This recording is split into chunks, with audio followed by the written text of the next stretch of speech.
The sound of a cracking knee isn't particularly pleasant, but it gets worse when you listen up close.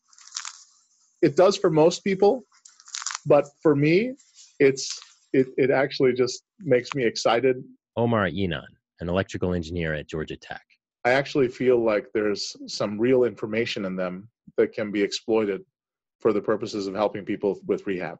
Inan's experience with cracking knees goes back to his days as an undergrad at Stanford, where he threw discus. If I had a really hard workout, then the next day, of course, I'd be sore, but I would also sometimes feel that I would feel this basically catching or popping or creaking every now and then in my knee. A few years later, he found himself building tiny microphones at a high-end audio company.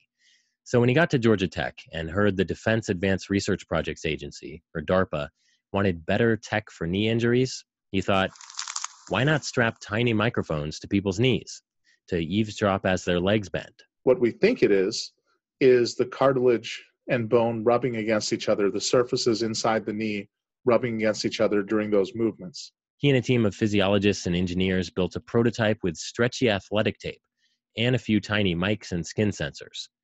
And preliminary tests on athletes suggest the squishy sounds the device picks up are more erratic and more irregular in an injured knee than in a healthy one, which Inan says might allow patients and doctors to track healing after surgery.